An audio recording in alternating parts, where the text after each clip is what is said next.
In this episode, I'm going to go over a system that you can use if you have a bad game. Because as an athlete, you need to know what you should do after a bad game. Because the number one thing you don't want to have happen is you getting so upset with yourself, so frustrated, so down on yourself that you carry that with you into the next week, or even with you into the next game. Now, when I was playing baseball, I admittedly did not handle bad games well. I would wake up the day after a bad game, feel depressed, not even want to go to practice. I would be down on myself, and a bad game would tear my confidence apart. But now as I'm a performance coach, I work with so many different athletes on helping them manage bad games, because the way we respond to a bad game, it sets us up for the next game, but it also helps us reduce fear moving forward. Because one of the main ways that the fear of failure will develop for you within your game is that you fail, right? You have bad games, you mess up, and then you respond negatively. So then there grows this fear about your actual response to the bad game itself. And I've had a lot of players talk to me about how they are scared of their own reactions because they know they respond negatively and they get down on themselves, and then, they can't pull themselves out of this rut after bad games. So it's very important that we know how to respond to bad games. Now, the way that you want to respond to a bad game is admittedly going to be based on, your own personality and kind of in a couple different ways. But really what we're trying to do is learn something from the bad game, let it go, and move on. That's, the simplest way that I can put it. Now, the whole learning process, that is one that is pretty difficult to do, especially if you had a poor performance, because every time you think about the mistakes you made, it's likely you'll get down on yourself and you'll feel upset with yourself for what happened. But we have to think about the mistakes in order to learn. So we know that the system that we want to use, right? So the system that I'm sharing with you within this episode focuses on thinking about the game in a productive way to take what you can when it comes to learning from the mistakes that you made, and then applying that moving forward and trying to improve your game moving forward.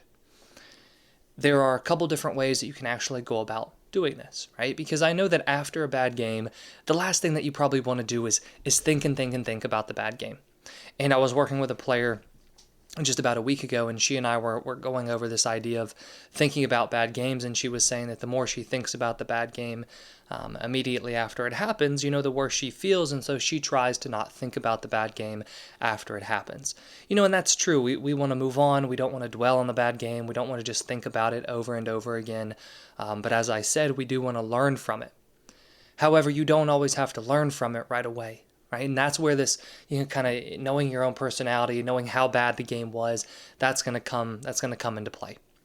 So what I'm really referring to here is this process of thinking about what happened, learning from it, and then applying what you can learn moving forward in order to improve.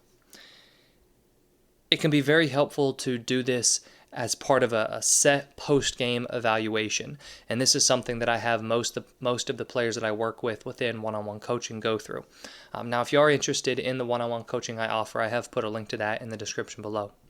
And so the evaluation system is incredibly simple. All you do is you think about what you did well that day. So maybe you'll write down 3 to 5 positives from your performance, and then you'll look at what you want to work on or what you can learn from the game. Again, you'll write down maybe 2 to 3 things there. But the idea behind focusing on the positives first, it really helps us build confidence over time, because it's so easy to overlook the good things that we do and the successes that we have, but those are necessary in order to build confidence. But also, if you are going to think about and evaluate this bad game, or any game for that matter, the day of the game, it's important that you are putting yourself in a good mental and emotional state in order to do such an evaluation.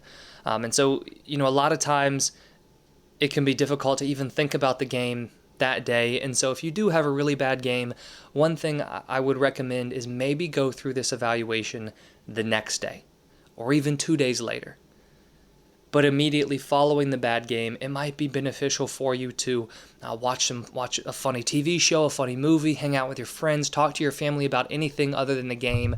Because the only reason we want to think about a bad game is to learn something from it that we can apply in order to improve our game moving forward, to increase the chances of turning things around your next game.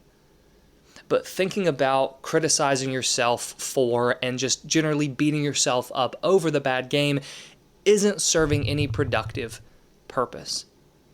So if you are going to get so down on yourself immediately following the game, I would not suggest you go through this evaluation until the next day, or maybe later that night, but give yourself some separation and some time away from the game so you don't have to think about it and beat yourself up over what happened. If you do feel like you can answer these questions right after the game, that's perfectly fine, but make sure you are looking at what you want to, or what you did well first, as a way to put yourself in a good, just kind of a good emotional state following the game, and more of a positive emotional state.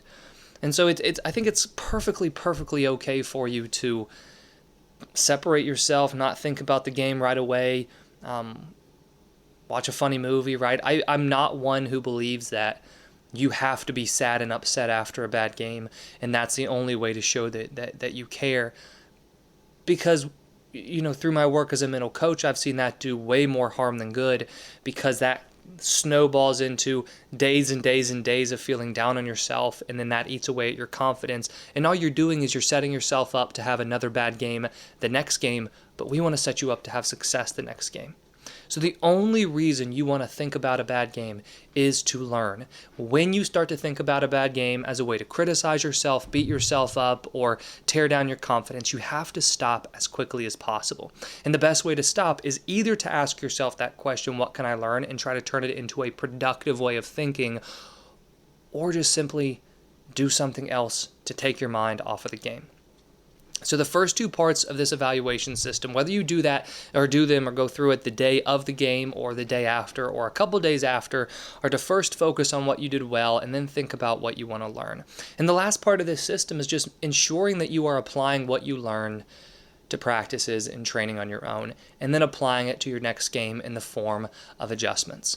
So if you're a basketball player and you learn that you need to work on your left hand dribbling or dribbling with your left hand, then take some time throughout the week to practice dribbling with your left hand or driving to the basket with your left hand. If you're a tennis player and you know you need to work on your backhand, spend some extra time this week focusing on your backhand, and then make adjustments as needed going into your next match or your next competition. But the way we want to handle bad games as athletes is to be very careful not to criticize ourselves to the point where that one bad game snowballs into many more. But most importantly, we want to learn why it was a bad game, think about what we need to work on, and then apply that moving forward. Now, I do want to mention that I've recently published a collection of short stories. I have it right back here behind me, titled Mind Games, and it has 12 stories in it that go through different athletes who play different sports, and it talks about their stories and how they managed mental game challenges and built stronger mental skills. And so if you'd like to get a copy of that book, I've put a link to it in the description below. And as I mentioned earlier, if you are interested in one-on-one coaching, as well as the Confident Competitor Academy, which is my online program, I've put a link to both of those in the description below. Thank you for watching, thank you for listening, and I wish you the best of success in all that you do.